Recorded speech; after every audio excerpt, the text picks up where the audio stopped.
आज जो हमारे यहाँ पर गेस्ट है, she is one of the most popular personality development coaches in India और उनके यूट्यूब चैनल के ऊपर 3 मिलियन से ज्यादा सब्सक्राइबर्स हैं। Please give an energetic and warm welcome to the one and only Chetna Vashishtha.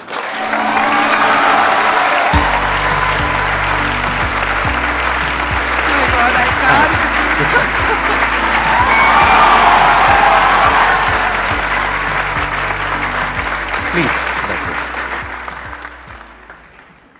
मैं सर की वीडियोस जब से देख रही हूँ, शायद आप लोग पैदा भी नहीं हुए थे। मतलब तब मुझे पता नहीं था कि YouTube क्या है। मैं तब से सर की वीडियोस देख रही हूँ, जब आप स्पिरिचुअल वीडियोस बनाते थे स्पिरिचुअलिटी के ऊपर। इन 2012 तब से मैं आपकी चैनल देख रही हूँ। थोड़ा सा आप अपने बारे में बताएंगे कि आपने कैसे शुरुआत करी, कैसे आप ये YouTube पर आए? काफी घूम फिर के आए, जैसे अक्सर होता है लाइफ में। मैं डॉक्टर बनना चाहती थी, एडमिशन नहीं हुआ। फिर MBA कर लिया, MBA किया, बैंक में काम किया, 10 साल बैंक में काम किया, बट सेटिस्फैक्शन नहीं मिला। पता नहीं, वो पैसे दो पैसे लो, सैलरी अच्छी होती है, कंफर्ट होता है, बट कुछ अंदर से मिसिंग था। तो बहुत मन था कि पढ़ाएं। तो बैंगलोर में थी उस टाइम, और IIM बैंगलोर चली गई, बोला कि मुझे पढ़ाना है।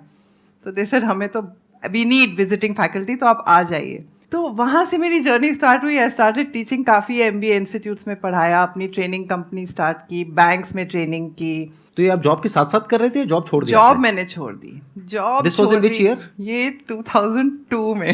अच्छा, 2002 में ही छोड़ दिया आपने जॉब? अब मेरे से एज मत पूछ लेना। आई एम श्योर जब आपने अपनी जॉब छोड़ी होगी और 2002 में ये शुरू किया होगा, तो एज अ विजिटिंग फैकल्टी आप जाते तो होंगे, लेकिन ज्यादा पैसे नहीं मिलते होंगे आपको। बिल्कुल भी नहीं, बिल्कुल भी नहीं। तो मैं आपको एक इंसिडेंट सुनाती हूँ। मैं जाती थी वहाँ पे, एक बच्चे ने चीटिंग की एक दिन एक एग्जाम में। तो मैंने उसको बुलाया, मैंने कहा आपने चीटिंग किया, मैं आपको 0 दे रही हूँ। कहता मैडम आप होते कौन हो हमें सिखाने वाले? आपकी सैलरी से ज़्यादा तो मेरा महंगा फ़ोन है। तो मुझे कहते हैं आप फेलियर हो। तो उस टाइम मैंने सोचा कि शायद हमारी ऑडियंस गलत है। ये जो MBA के बच्चों को हम पढ़ा रहे हैं, शायद वो गलत है। तो क्यों ना ऐसे बच्चों को पढ़ाएं जिन्हें वाकई ज़रूरत है, और उन्हें फ्री में पढ़ाएं। और उस टाइम YouTube सूझा कि क्यों ना हम अपनी नॉलेज उनके साथ शेयर करें जिन्हें वाकई थोड़ी सी कद्र हो जाए उस नॉलेज की, और जिनके पास में इतने पैसे नहीं है कि वो MBA कॉलेज में जा सकें। तो एक प्रिंसिपल है इस चैनल पे कि कभी भी कोई कोर्स रन नहीं करेंगे, कभी पैसे नहीं लेंगे स्टूडेंट से। ये मेरी फिलॉसफी है कि चैनल पे कभी बच्चों से पैसे नहीं लिए जाएंगे। आज तक आपने नहीं लिए? नेवर। और फ्यूचर में भी कभी नहीं लेंगे। ये She deserves a big round of applause for this commitment.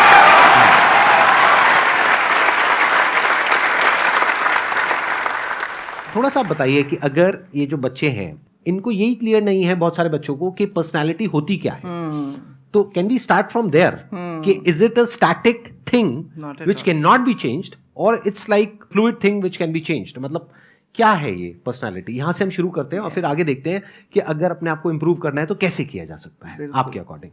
ये एक बहुत बड़ा क्वेश्चन है, और यही क्वेश्चन अगर हम इसका आंसर समझ गए तो बाकी कुछ समझने की जरूरत नहीं है। पर्सनालिटी क्या है? अच्छा, उसके पहले मैं आपको एक पूछती हूँ। अगर मैं आपको पूछूं आप क्या हो, आप कौन हो, तो आप मुझे क्या बताओगे? माइक लेकर के बोलो। काइंड ऑफ हम एक अपने आप को बॉडी समझते हैं जो हम रिप्रेजेंट करते हैं पूरी सोसाइटी को, कि मतलब हम साफ सुथरे रहें और अच्छे रहें, लेकिन हम एक सोल हैं जो मतलब जो कभी ख़त्म नहीं होती। आप ये समझो कि आप कहीं जॉब इंटरव्यू देने के लिए गए हो और ये जवाब दे रहे हो। नहीं सर, मैं आपको पता है ना आपने क्या कर दिया है। अब आप दोबारा से एक बार जवाब दीजिए, जैसे कि जॉब इंटरव्यू में आपसे क्वेश्चन पूछा गया है, tell me something about yourself. अगर मैं जॉब के लिए जाऊंगा, कोई पर्टिकुलर स्किल होगी जो जिसमें मैंने काम किया है कुछ ईयर्स के लिए, like kind of I am a CA student. तो अगर मैं कहीं पर जॉब के लिए अप्लाई करने जाऊंगा तो मैं अपनी पहले स्किल्स बताऊंगा कि मैंने उसके लिए एलिजिबल होने के लिए कि मतलब मैंने CA कंप्लीट करी है, उसके बाद मेरे पास ये स्किल्स मैं पोजेस करता हूँ, इस फील्ड में मेरी एक्सपर्टीज़ है। उसके बाद काइंड ऑफ अगर वो क्वेश्चंस अलग पूछते हैं कि आपकी हॉबीज़ क्या है, या फिर मतलब आप किस चीज़ में ज़्यादा अच्छे हो, और आप मतलब काइंड ऑफ क्वेश्चंस डिफरेंट होते हैं। Perfect, let's give a big round of applause for him please. तो यूजुअली कोई आपको कुछ पूछता है तो आप यही बताते हो कि मैंने ये पास्ट में ये सब किया है, लेकिन आपकी पर्सनालिटी वो नहीं है। आपकी पर्सनालिटी वो है जो आप बनाना चाहते हो। इलॉन मस्क से कोई पूछता है आप क्या हो, तो वो कहते हैं मुझे मार्स पे जाना है। मैं एक दिन मार्स पे जाके रहूँगा, फ्यूचर में मैं क्या बनूँगा या बनूंगी। तो अगर अगली बार आपको कोई क्वेश्चन पूछे आप क्या होना, तो साथ में ये जोड़ देना कि मैं 10 साल बाद ये बनूंगा, मैं 10 साल बाद ये बनूंगी। जब आप उसको अपने साथ जोड़ लेते हो ना, तो आपकी वही पर्सनालिटी बन जाती है। सुपरफिशियल लेयर होता है जो लोग सोचते हैं पर्सनालिटी है कि मेरे बाल कैसे हैं, मेरे ड्रेसिंग कैसी है, वो सब बहुत सुपरफिशियल लेयर होता है। वो भी अलाइंड होता है आपके गोल की तरफ। अगर आपने डॉक्टर बनना है, आपने सोच लिया मैंने डॉक्टर बनना है, तो आप एक अलग तरीके से आपके पूरी जो ड्रेसिंग होगी वो डिफरेंट वे में होगी। अगर आपने गेमर बनना है तो आप अलग तरीके से बाल अपने करोगे। सो ये सुपरफिशियल लेयर होता है, इस पे मत जाओ। ये पूरा सुपरफिशियल लेयर अलाइंड होता है उस चीज़ से कि आप क्या बनना चाह रहे हो। आप उस हिसाब से आपकी पूरी पर्सनालिटी डिसाइड हो जाती है। तो डोंट उल्टा काम मत करो। मतलब पहले ये मत डिसाइड करो कि मेरे को अपनी शक्ल सूरत कैसे बनानी, पहले आप डिसाइड करो कि मुझे बनना क्या है, and then align everything in line with. Very good point. हम यही गड़बड़ करते हैं ज्यादातर कि मतलब हम अपने आप को इंप्रूव कैसे करें। इंप्रूव का मतलब क्या है? जैसे अगर आप एक आर्टिस्ट हो तो आपका जो वे ऑफ ड्रेसिंग है, हेयर स्टाइल है, ये है वो अलग होना चाहिए। और अगर एक कॉर्पोरेट वर्ल्ड में आप जा रहे हो तो वहां पे अलग होना चाहिए। कोई क्लियर कट डेफिनेशन नहीं है ना। तो what she is saying is कि अगर आप एक बड़ा अपना गोल सेट कर लेते हो कि this is what I want to be 10 years down the line, 20 years down the line, मान लो आपको कॉर्पोरेट वर्ल्ड में ही जाना है, तो आपने अपना एक गोल बना लिया सुंदर पिचाई। अब अगर इतना बड़ा गोल बनाओगे तो अगर वो नहीं भी बने तो कुछ तो अच्छा बन ही जाओगे। बट अगर कोई गोल ही नहीं बनाओगे तो पास्ट के बेस पे अपने आप को देखोगे, तो वहां पर आपको बहुत चैलेंजेस नजर आएंगे, वहां पर आप स्टक हो जाओगे, आगे नहीं बढ़ पाओगे। और जैसे ही वो फ्यूचर गोल आपके माइंड में होगा तो पास्ट में या प्रेजेंट में अगर कुछ प्रॉब्लम्स है भी तो आपका ध्यान वहां से हट जाएगा। फ्यूचर में आपको पता है कि मैं कुछ बड़ा करने वाला हूं, मैं फोड़ने वाला हूं, अगर टिपिकल लैंग्वेज में बोला जाए तो। ये जो सर ने बात बोली ना, उस चीज़ को मैं पकड़ में लाती हूँ। आप लोग कहीं भी जाते हो आपको बहुत शाइनेस फील होती है, अंडर कॉन्फिडेंस फील होता है कि कैसे किसी से हम बात कर सकते हैं, क्या बोलना है मुझे इस टाइम। अंदर से क्या लग रहा है उस टाइम आपको? जज करेंगे सब, जज करेंगे मुझे, लोग मुझे जज कर रहे हैं। स्पेशली मैम तब हमें ये चीज़ फील होती है जब हम उसी फील्ड में सामने वाला हमसे ज़्यादा बेटर है। सामने वाला आपसे बेटर है कि नहीं वो आपके माइंड में है। अभी हमने तय नहीं किया है कौन बेटर है, लेकिन आपने तय कर लिया है कि सामने वाला आपसे बेटर है। अगर आप इस स्टेज पे आके इस टाइम यहाँ पे खड़े हो जाओ सामने, आपको अंदर से क्या फीलिंग होगी? एक्साइटमेंट। एक्साइटमेंट। कौन है एक्साइटमेंट वाले भाई साहब? हाथ ऊपर करिए, आइए यहाँ पर आइए। मैं मजाक कर रहा हूँ, आ जाओ।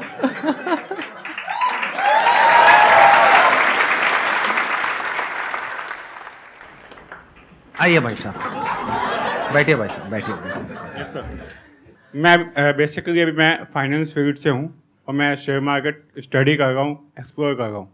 बट इन फ्यूचर मुझे इंडिया का इतना तो शेयर मार्केट में नॉलेज लेना है कि वो किसी के पास ना हो। मैं सर आराम से, कोई नहीं। हाँ, आप बहुत अच्छा बोल रहे हो, आई मस्ट से दैट। हाँ सर, मैंने म्यूचुअल फंड डिस्ट्रीब्यूटर हूँ सर्टिफाइड। तो क्या होता है सर, चार्ज करते हैं जो होते हैं, बट मैं सर जो भी मेरे साथ पूछता है कि वो अगर मुझसे मेरा क्लाइंट है, वो मुझसे डील करता है नहीं करता, doesn't matter. Let's give a big round of applause for him. अभी इन्होंने जो बोला उसमें एक बहुत इंटरेस्टिंग बात बोली इन्होंने। इनकी जो पर्सनालिटी है ना, उसकी जो डेफिनेशन है वो पास्ट से नहीं आ रही है, हाँ, फ्यूचर से आ रही है। अभी जो बात हम कर रहे थे तो उसका लाइव एग्जांपल आपने देखा। इसी वजह से जो बाकी लोगों को एंजाइटी हो रही थी, इनको एक्साइटमेंट हो रहा था। क्यों हो रहा था? क्योंकि कॉन्फिडेंस बड़ा कमाल का है। चाहे बोलने में ऐसे एक्स्ट्राऑर्डिनरी नहीं है ये, ऐसा नहीं है कि बहुत फ्लो में बोला, लेकिन जो भी बोला बहुत अच्छा बोला। थोड़ा बहुत नर्वसनेस जो हो रही थी, अब संदीप सर के साथ बैठने का मौका मिल जाए तो किसी को भी नर्वसनेस हो जाएगी। और आप लोगों ने ध्यान नहीं दिया, मतलब हमारे बीच में जो दूरियां थी ना वो धीरे धीरे कम होते जा रही थी। फिर हमें एकदम से दोनों को याद आया कि पब्लिक बैठी है।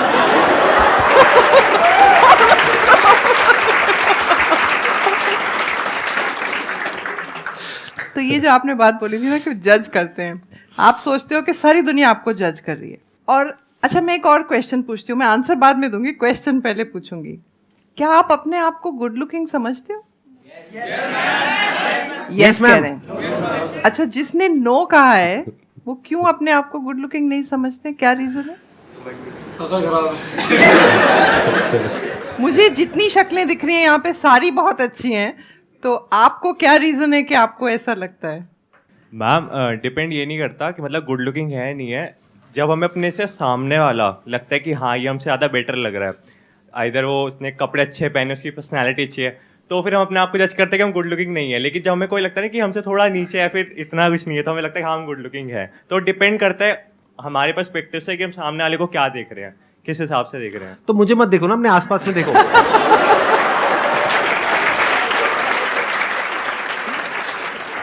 अच्छा चलो एक एक्सपेरिमेंट और करते हैं। सब लोग इस कमरे में चारों तरफ देखो कि आपको पिंक कलर में क्या क्या दिख रहा है। देख लिया? अब आंखें बंद करो। अब बताओ कि ब्लू कलर में क्या क्या था कमरे में? कितने लोगों ने ब्लू कलर का देखा? आंखें खोल लो। बाकी लोगों ने क्यों नहीं देखा? ध्यान पिंक में था। तो क्या होता है, कई बार लोग आपको कुछ कह जाते हैं, किसी ने आप बहुत तैयार हुए, किसी ने कॉम्प्लीमेंट नहीं दिया, कुछ हुआ, किसी ने बोल दिया नहीं आप अच्छे नहीं लग रहे, वो पिंक था, आपने पकड़ लिया। साथ में ब्लू भी हुआ, किसी ने बोला नहीं नहीं आप बहुत स्मार्ट हो, अरे छोड़ यार, वो ब्लू था, आपने उसको साइड में कर दिया और पिंक को गले लगा लिया। तो अब कोई आपको कहता है आप बहुत अच्छे, आप कहते हो नहीं। आपके पास सारी आर्ग्यूमेंट्स हैं, सारे एविडेंस है, सारी आर्ग्यूमेंट्स हैं कि क्यों आप नहीं अच्छे हो, और वो सब आपने अपने माइंड में बना लिया है। अब उसके लिए कोई रिस्पॉन्सिबल नहीं है, किसी ने कुछ किया ही नहीं है, आप अपनी स्टोरी अपने माइंड में बना रहे हो ना। अब आप एक बार इसको एक्सेप्ट कर लो कि ये स्टोरी सिर्फ आपके मन में है। अच्छा, एक फैक्ट और है कि दुनिया में हर एक की स्पॉटलाइट अपने ऊपर होती है, हर एक की स्पॉटलाइट अपने ऊपर होती है। अब आपने स्पॉटलाइट अपने ऊपर डाल दी है और सारे नेगेटिव उसके साथ ले लिए हैं, और आप कहीं जाते हो गैदरिंग में, इंटरव्यू में, मीटिंग में, पार्टी में, आपको क्या लगता है? सारी नेगेटिव मेरी तरफ आ रही है, क्योंकि आपने ही वो स्पॉटलाइट की नेगेटिव एनर्जी अपने ऊपर डाल के रखी हुई है, उसी को लेके चल रहे हो। सामने वाले की स्पॉटलाइट कहाँ है? खुद के ऊपर। खुद के ऊपर। हाँ। आप क्या सोच रहे हो उसकी स्पॉटलाइट कहाँ है? आप सोच रहे हो वो आपको ध्यान दे रहा है, एक्चुअली उसको अपनी फिक्र है। चलो एक होमवर्क करते हैं, आप घर जाओ, आपका सबसे बड़ा डर क्या है उसको लिखो। सपोज आपका सबसे बड़ा डर है पब्लिक स्पीकिंग, आपका सबसे बड़ा डर हो गया किसी का कि मुझे डांस करना नहीं आता है। एक एक लाइन लिखो, हार्श से हार्श लाइन लिखो। लोग कह रहे हैं एकदम बेवकूफ़ है, इसका तो दिमाग ही नहीं है, जो भी आपको वर्स से वर्स जजमेंट्स आपको लग रहा है लोग आपको जज कर रहे हैं, सारी लिख दो, ठीक है? अब एक एक को पकड़ो, ये पूरी तरह सच नहीं है, थोड़ा दिमाग है, थोड़ा है। फिर सेकंड पॉइंट पे आओ। मेरा कहने का मतलब है आप हर एक पॉइंट को एक एड्रेस करो और उस पर 2 रिएक्शन आएंगे आपके। या तो आप उसको एक्सेप्ट कर लोगे कि ठीक है चलो नहीं आती मुझे फिजिक्स, मान लिया, कोई बात नहीं, मान लिया, चलो मैथ, लेकिन नहीं मैथ्स तो मुझे थोड़ी बहुत आती है, ऐसे मत बोलो कि 0 है ना। एक कुछ आप एक्सेप्ट कर लोगे, कुछ आप चैलेंज करोगे, 2 ही ऑप्शंस हैं। जो चीज़ जजमेंट आपने चैलेंज कर दी वो वहीं की वहीं ख़त्म हो गई, और जो आपने एक्सेप्ट कर ली उसकी भी पावर ख़त्म हो गई। तो आपने जितनी जजमेंट्स लिस्ट करी हैं, आप ऐसे 1 बाय 1 उनकी पावर ख़त्म कर दो। अब उस जजमेंट में कोई पावर ही नहीं है, तो आपको कौन जज कर रहा है? कोई भी नहीं जज कर रहा, ठीक है।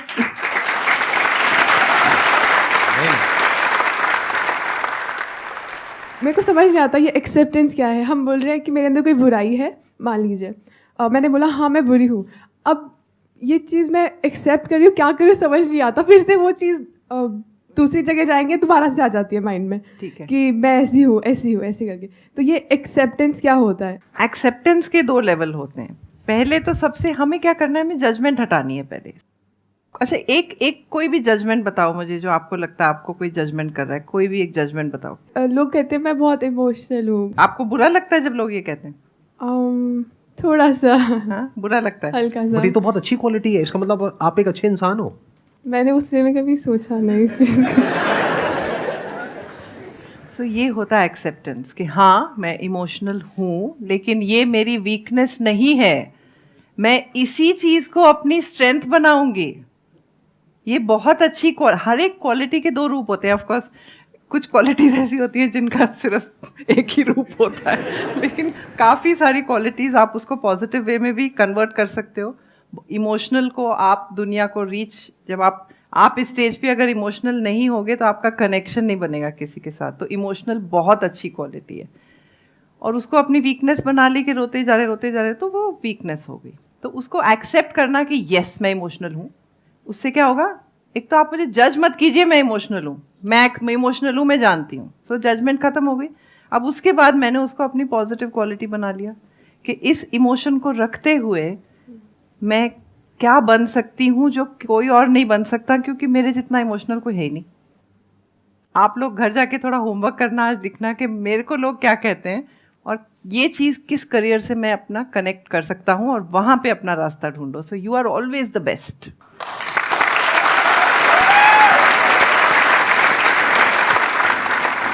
Thank you so much for coming. Thank you.